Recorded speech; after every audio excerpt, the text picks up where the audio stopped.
Dans la villa luxueuse à Antibes, sur la côte d'Azur, l'air était tendu comme corde prête à se rompre. Marie-Grace, 60 ans, gouvernante marseillaise qui travaillait pour la famille Moreau depuis 5 ans, nettoyait la cuisine avec des mouvements mécaniques.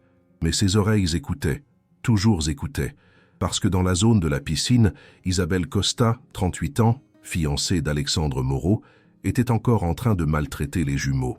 Pas avec les mains, pas avec violence physique, mais avec des mots tranchants comme lame, avec mépris qui blessait plus profondément que n'importe quelle gifle. Et Marie, qui avait petit-fils sourd, qui connaissait la langue des signes française parfaitement, qui croyait en la beauté de la culture sourde, sentait la colère grandir, chaque jour, chaque heure, chaque minute. Léo et Sophie, 7 ans, étaient assis au bord de la piscine, leurs petits pieds dans l'eau turquoise. Mais ils ne jouaient pas, ne riaient pas. Ils étaient tendus, parce qu'Isabelle était là. Et quand Isabelle était là, rien n'était sûr. « Regardez », disait Isabelle au téléphone avec une amie, parlant volontairement vite. « Je suis coincée ici avec 2 enfants défectueux, nés sourds, complètement inutiles. Ils font ces gestes ridicules avec les mains, comme des singes. » Elle riait. Léo et Sophie n'entendirent pas les mots, mais voyaient l'expression, voyaient le mépris, et comprenaient parfaitement qu'ils étaient haïs pour ce qu'ils étaient, pour comment ils étaient nés. Alexandre Moreau, 50 ans, architecte renommé, était dans son bureau, travaillait sur projet important. Il avait entendu les plaintes d'Isabelle. « Les enfants doivent s'intégrer dans le monde entendant », disait-elle toujours. « Je ne peux pas apprendre cette langue bizarre. C'est une perte de temps. Ils doivent apprendre à parler, à lire sur les lèvres, à être normaux. » Et Alexandre, fatigué, amoureux, voulant la paix, avait accepté. « Isabelle a raison », disait-il à Marie quand la gouvernante protestait doucement. « Les enfants doivent s'adapter, pas le monde à eux. » C'était une trahison. Trahison de ses propres enfants.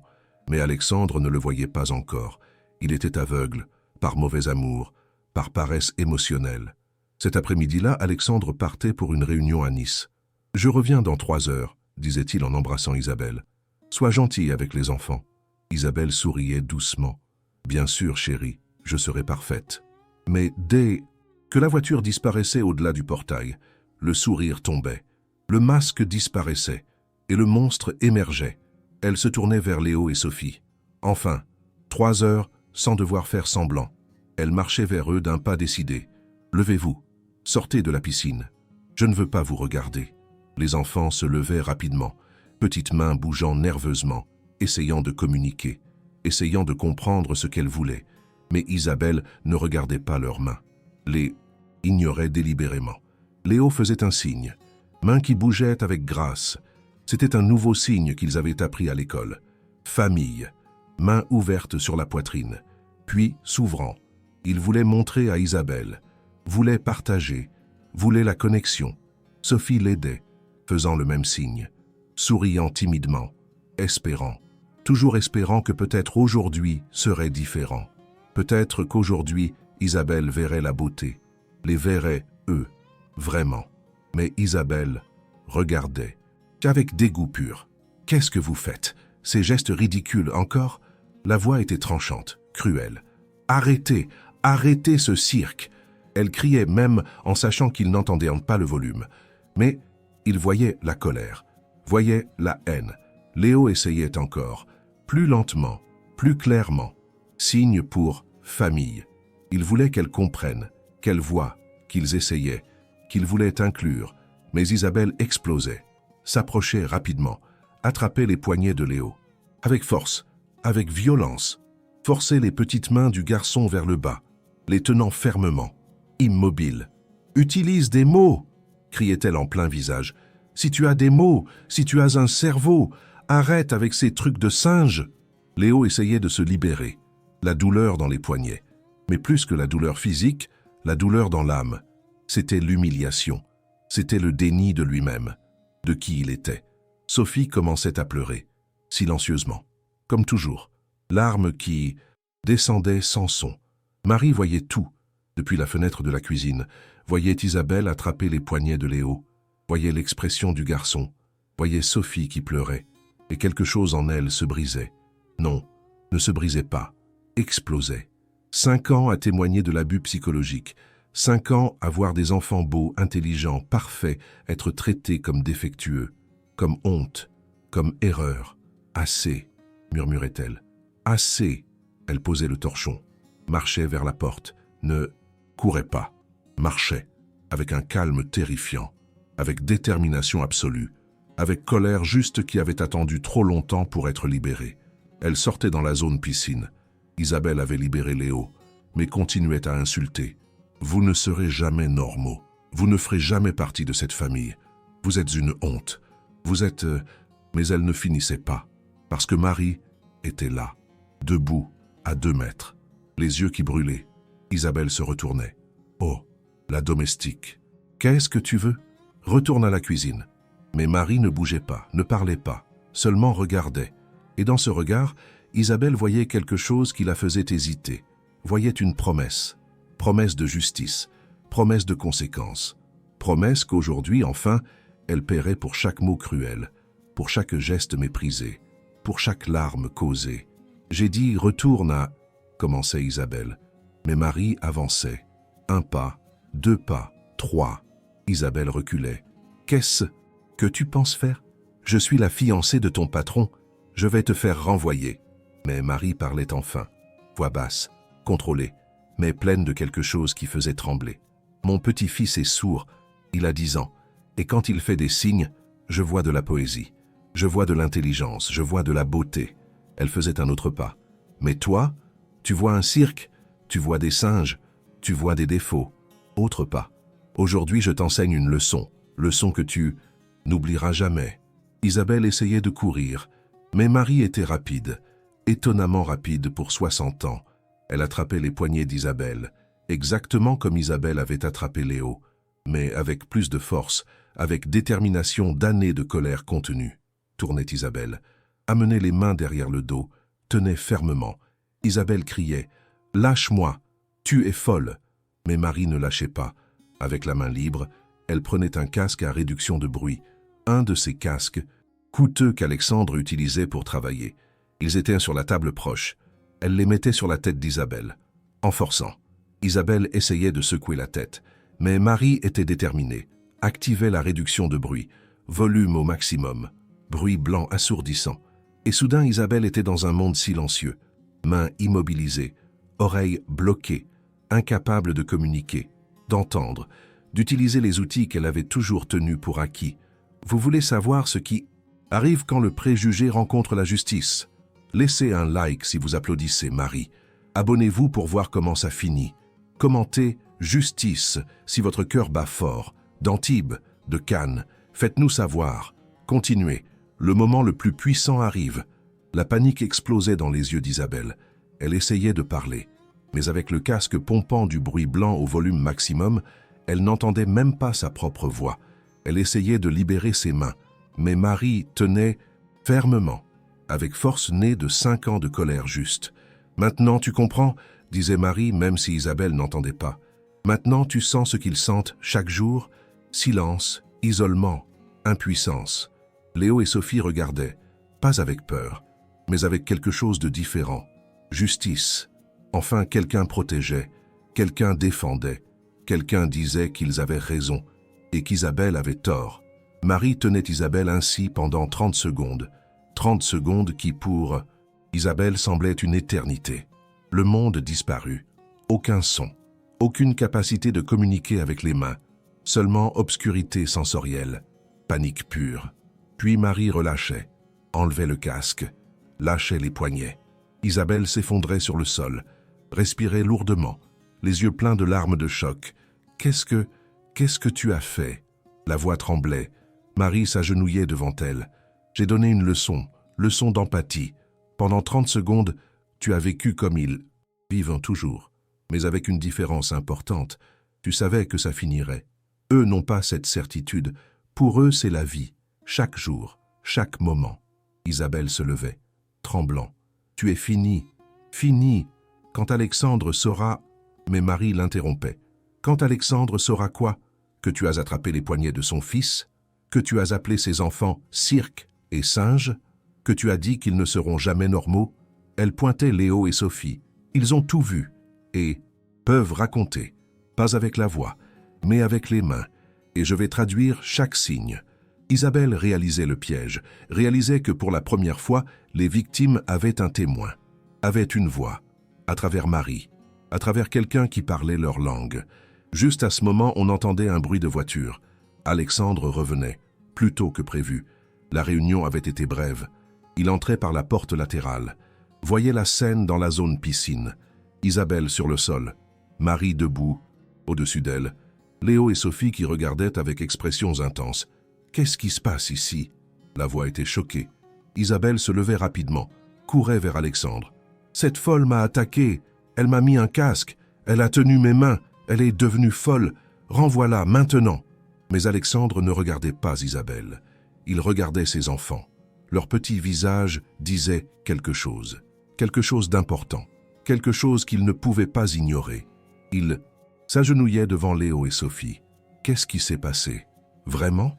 Léo et Sophie se regardaient, puis commençaient à signer, mains bougeant rapidement, avec urgence, avec émotion qu'ils ne pouvaient pas contenir. Alexandre connaissait peu de signes, très peu, mais il voyait l'intensité, voyait la colère, voyait la douleur. Il se tournait vers Marie. Qu'est-ce qu'ils disent? Marie traduisait, voix ferme, claire.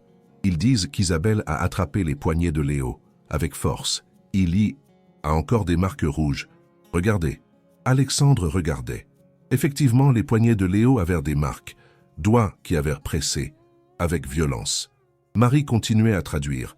Ils disent qu'Isabelle les a appelés « cirque », qu'elle a dit qu'ils ne seront jamais normaux, qu'elle a dit que leurs gestes sont ridicules, qu'elle a crié « utilise des mots si tu as un cerveau ».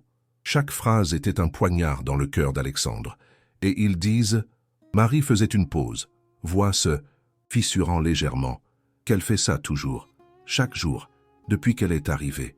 Mais ils avaient peur de le dire, parce qu'elle disait que tu ne les croirais pas, parce qu'ils sont défectueux. » Isabelle niait frénétiquement.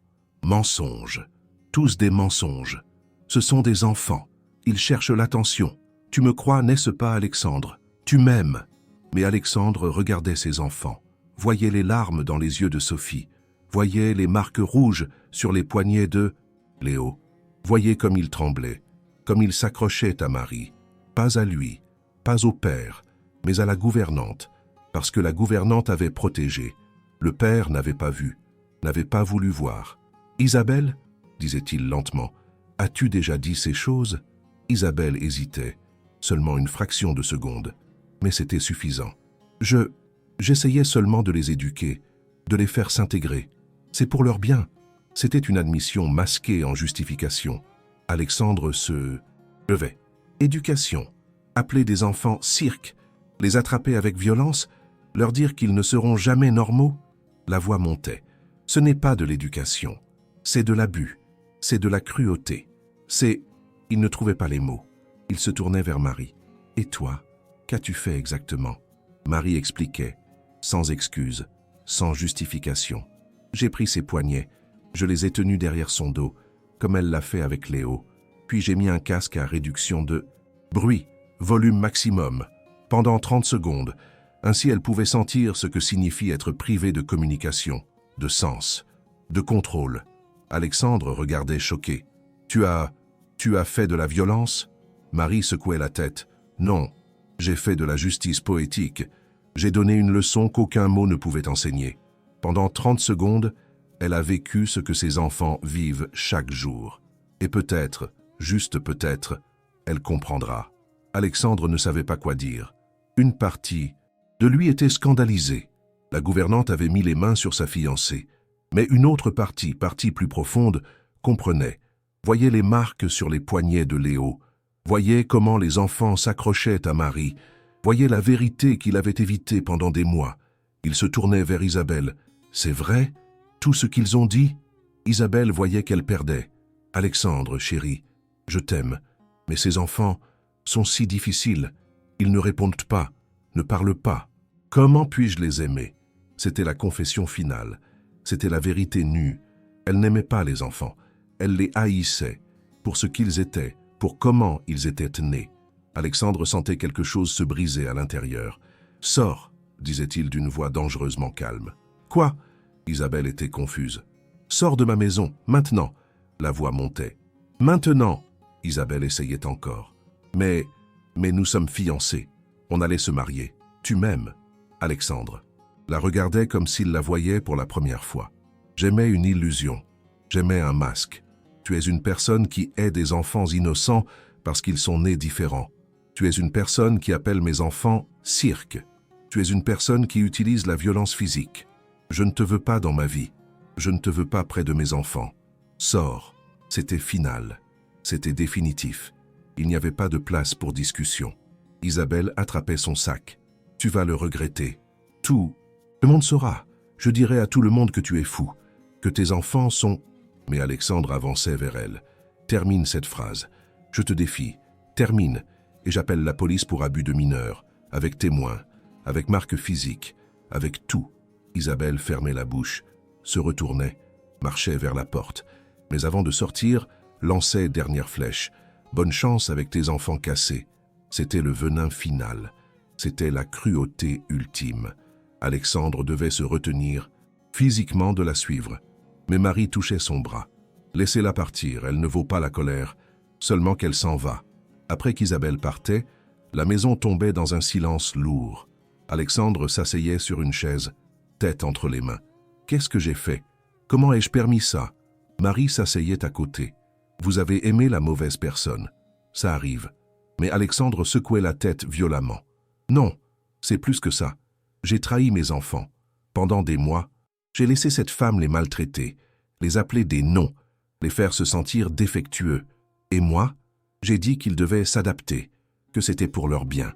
Il regardait Léo et Sophie qui étaient encore près de la piscine, incertains, effrayés, ne sachant pas ce qui arriverait après. Alexandre se levait, marchait vers ses enfants, s'agenouillait à nouveau. Cette fois, il essayait de signer. C'était maladroit, imprécis, mais il essayait. Il faisait le signe qu'il avait appris des mois auparavant mais jamais utilisé. Pardon, main sur le cœur descendant. Léo et Sophie regardaient. Puis, lentement, Sophie faisait un signe. Pourquoi? Alexandre ne comprenait pas. Regardait Marie. Elle demande pourquoi tu es désolé. Alexandre essayait de répondre avec des signes, mais il n'en connaissait pas assez. Frustré, il parlait. Et Marie traduisait. Parce que je ne t'ai pas protégé. Parce que j'ai laissé une mauvaise personne te faire du mal. Parce que j'ai pensé que tu devais changer, quand c'était moi qui devais changer. Vous pleurez? Nous aussi. Laissez un like si votre cœur est brisé et guéri ensemble.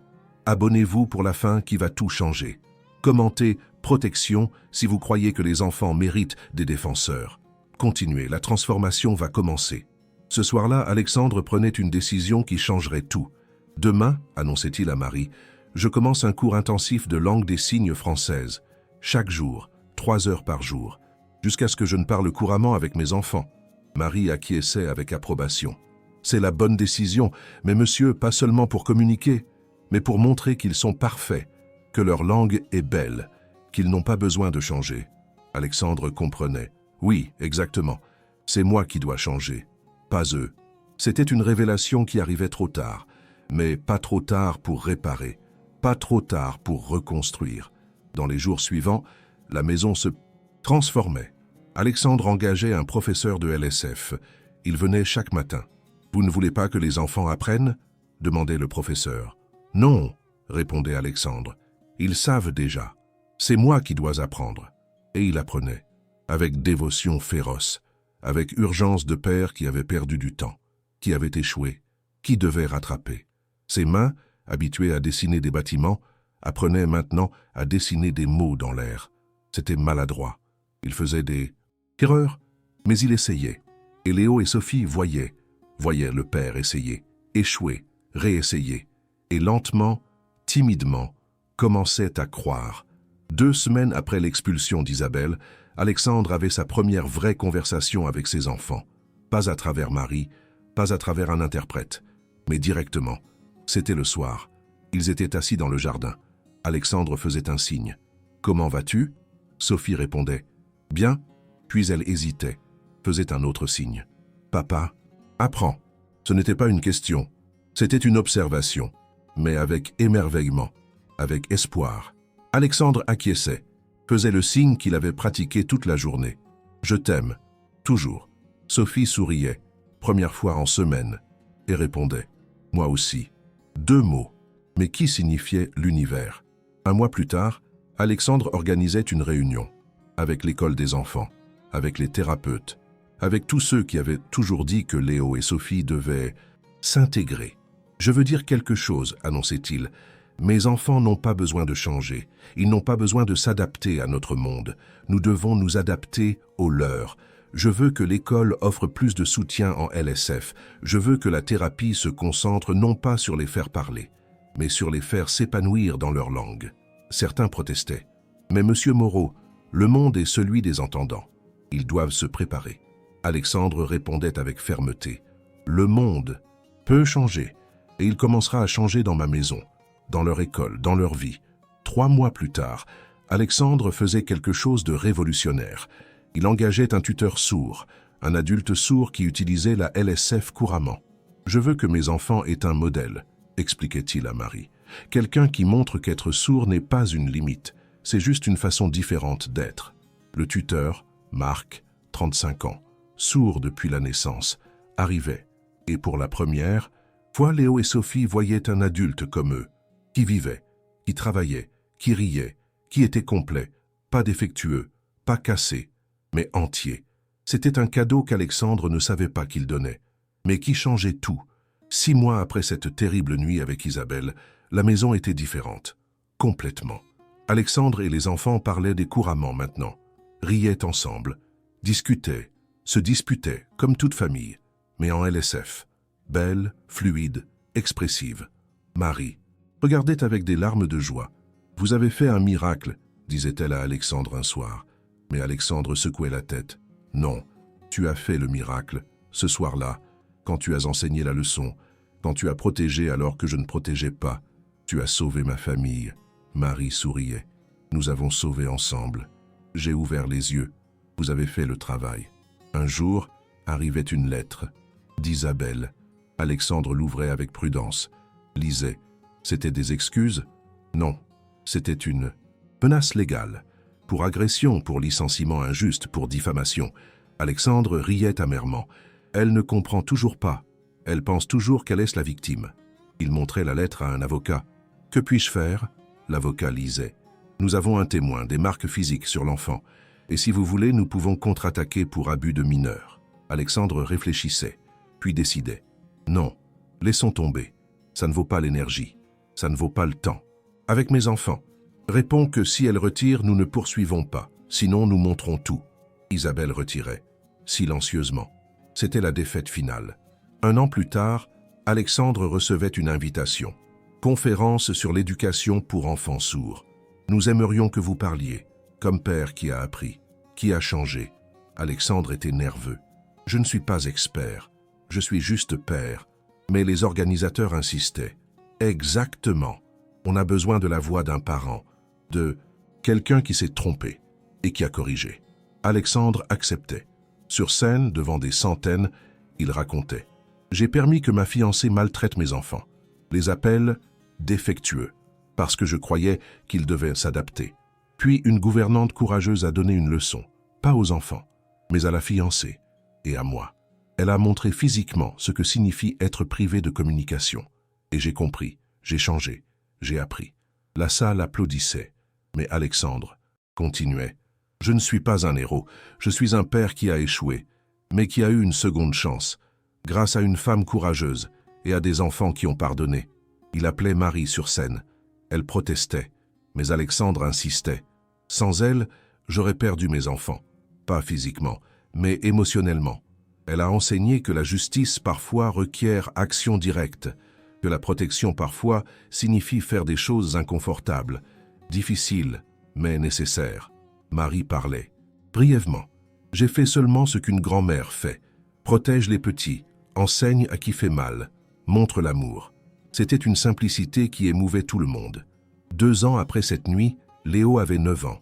Il était en classe. Enfants entendants et sourds ensemble. Le professeur utilisait LSF et voix. C'était une vraie inclusion. Pendant la récréation, un nouveau garçon arrivait. Parlait seulement français. Ne connaissait pas LSF. Léo le voyait confus, s'approchait, faisait un geste. « Salut !» Le garçon ne comprenait pas. Léo prenait du papier, écrivait. « Je m'appelle Léo. Je suis sourd. Je parle avec les mains. Je peux t'apprendre ?» Le garçon lisait, acquiesçait avec enthousiasme. Et Léo enseignait. Premier signe. Ami. C'était le cercle qui se fermait. D'enfants maltraités pour sa langue. À enfant qui enseignait sa langue. Avec fierté, avec joie. Sophie avait un chemin différent mais parallèle. Elle avait commencé une chaîne YouTube, avec l'aide d'Alexandre. Vie de... Fille sourde l'appelait. Montrait journée normale, école, jeux, famille, tout en LSF avec sous-titres. Elle avait 100 000 abonnés en 6 mois. Les commentaires disaient « Je ne savais pas que les sourds pouvaient être si heureux. Ma fille est sourde, ça me donne de l'espoir. J'apprends la LSF grâce à toi. » C'était un impact que personne n'avait prévu. Sophie, qu'Isabelle avait appelée défectueuse, éduquait le monde. Vous croyez au pouvoir du changement? Laissez un like. Abonnez-vous. Pour la fin inspirante, commentez, j'apprendrai si cette histoire vous a enseigné quelque chose. Le dernier acte arrive. 5 ans après cette nuit où Marie avait enseigné une leçon à Isabelle, Léo et Sophie avaient 12 ans. Ils n'étaient plus de petits enfants effrayés. C'étaient des adolescents confiants, fiers, forts. La villa à Antibes était devenue un centre informel pour familles avec enfants sourds. Alexandre avait transformé une partie de la propriété. Centre Marie-Grâce l'appelait. Endroit où les parents apprenaient la LSF, où les enfants sourds trouvaient une communauté, où la culture sourde était célébrée. Pas tolérée, célébrée.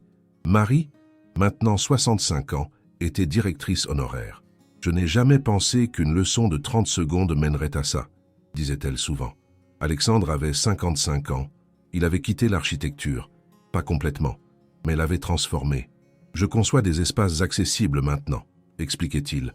Pas seulement des rampes pour fauteuils roulants, mais des espaces où les sourds peuvent communiquer facilement.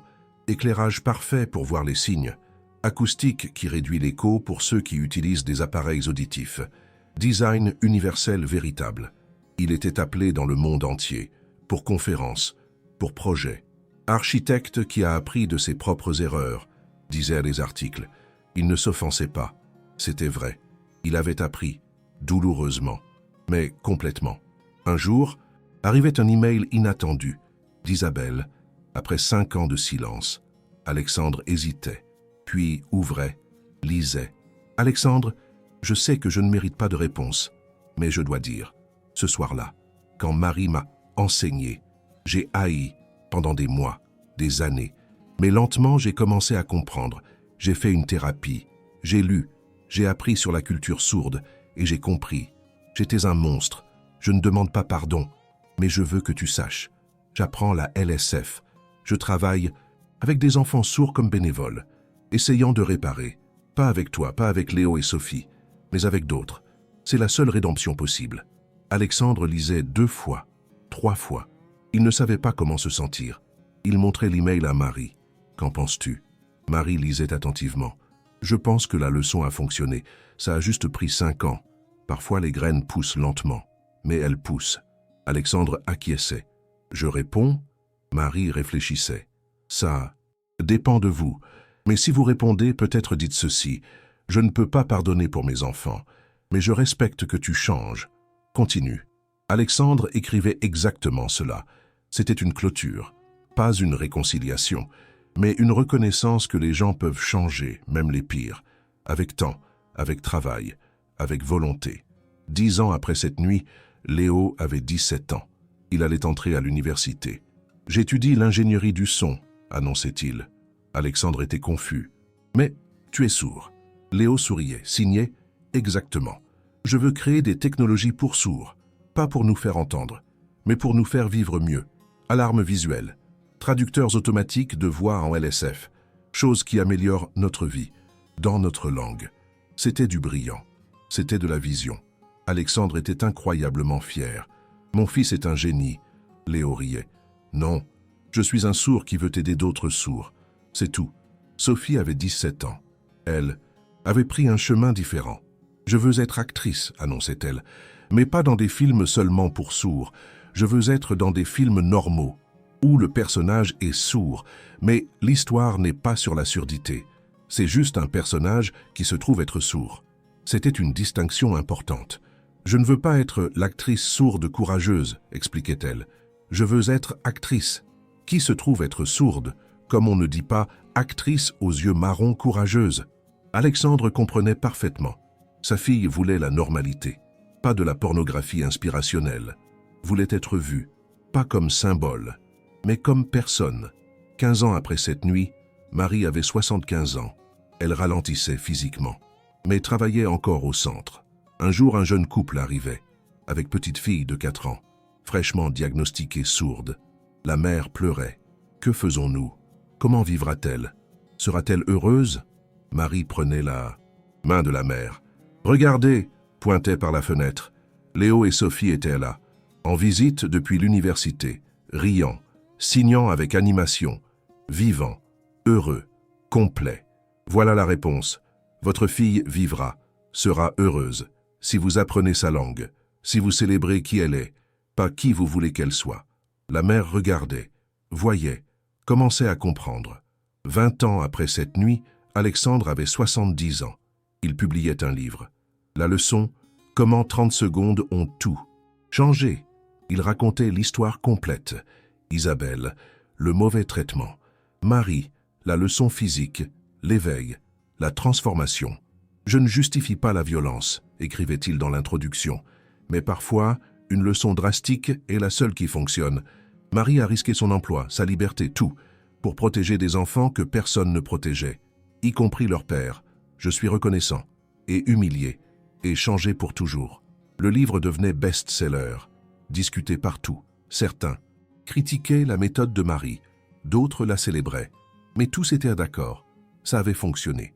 25 ans plus tard, l'histoire était légende. Le cas d'Antibes l'appelait. Histoire de gouvernante qui avait enseigné leçons physiques, qui avait immobilisé mains et oreilles de maltraitantes, la faisant sentir fraction de ce que victime sentait. C'était controversé, mais c'était efficace. C'était discuté dans cours d'éthique, de justice, de protection infantile. Était-ce juste? Demandèrent les professeurs. Les étudiants débattaient, mais la réponse était simple. Ça avait sauvé 2 enfants, avait réveillé un père, avait changé une famille. Peut-être la méthode était questionnable, mais le résultat était indéniable. Marie mourut paisiblement à 80 ans, entourée de familles, Alexandre, Léo, Sophie, centaines de familles qu'elle avait aidées. « Ai-je bien fait ?» demandait-elle dans les dernières heures. Alexandre tenait sa main. « Tu as fait un miracle. Tu as sauvé mes enfants. Tu m'as sauvé. Tu as enseigné que la protection parfois requiert courage, action, risque. » Marie souriait. « Alors la vie valait. C'est tout ce que je voulais. » Elle fermait les yeux. Femme qui avait vu l'injustice et avait agi, pas avec des mots, mais avec action directe. Action qui avait tout changé. Ils enterrèrent Marie dans le cimetière avec vue sur la mer. La pierre tombale disait « Marie-Grâce, 1963-2043 ». Quand la fiancée maltraitait les jumeaux sourds du millionnaire, les appelant défectueux et cirques, elle enseigna une leçon. Immobilisa les mains de l'agresseur, bloqua les oreilles. Pendant 30 secondes, fit sentir l'impuissance que les victimes sentaient toujours. C'était justice poétique, c'était protection courageuse. C'était amour qui ne négociait pas. Le père se réveilla. Les enfants furent sauvés. La famille fut transformée, avec action de 30 secondes qui changea 30 ans. 30 ans après cette nuit, Léo avait 47 ans. Il avait révolutionné la technologie pour sourds, avait créé 20 dispositifs, tous conçus non pour réparer la surdité, mais pour améliorer la vie sourde. Nous ne sommes pas cassés, disait-il dans chaque interview. Nous sommes différents, et la technologie doit célébrer la différence, pas l'éliminer. Ces dispositifs étaient utilisés par des millions. Sophie avait 47 ans. Elle avait gagné un Oscar, pour rôle où elle interprétait détective, qui se trouvait être sourde. Mais l'histoire n'était pas sur la surdité, c'était sur le crime. Enfin, avait-elle dit en acceptant le prix, un personnage sourd qui n'est pas inspiration. C'est juste une personne. Merci à tous qui ont vu au-delà de ma surdité. Alexandre mourut à 85 ans. Il avait bien vécu, avait vu ses enfants devenir leaders, innovateurs, agents de changement. Dans les dernières heures, Léo et Sophie étaient avec lui. Signé « Merci d'avoir appris, d'avoir changé ». Alexandre souriait, signait en PC. Retour avec main tremblante.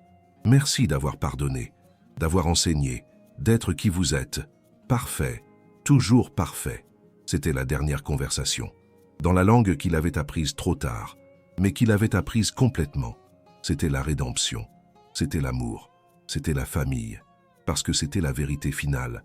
Un soir, une gouvernante vit du mauvais traitement, vit une fiancée attraper les poignets d'un enfant sourd, l'appeler Cirque, lui dire qu'il ne serait jamais normal.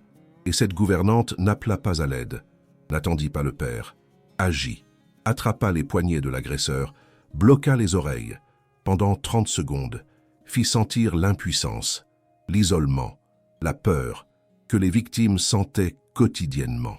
C'était une leçon drastique, controversée, mais nécessaire, parce qu'elle réveilla un père qui dormait, qui était aveugle, qui trahissait ses enfants par mauvais amour, et dans ces 30 secondes, tout changea.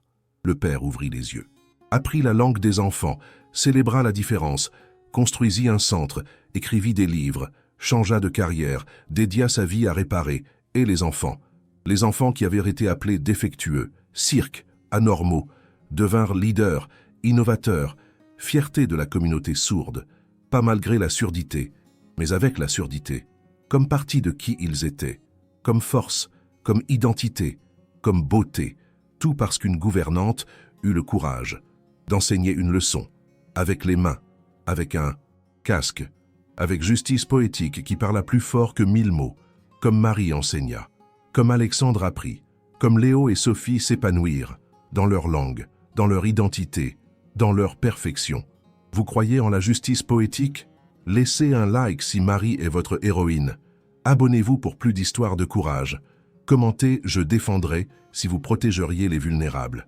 Merci pour ce voyage puissant. Rappelez-vous, parfois protéger requiert action drastique. Parfois, la meilleure leçon est de faire sentir à l'agresseur ce que les victimes sentent, comme Marie a fait, comme tout a changé.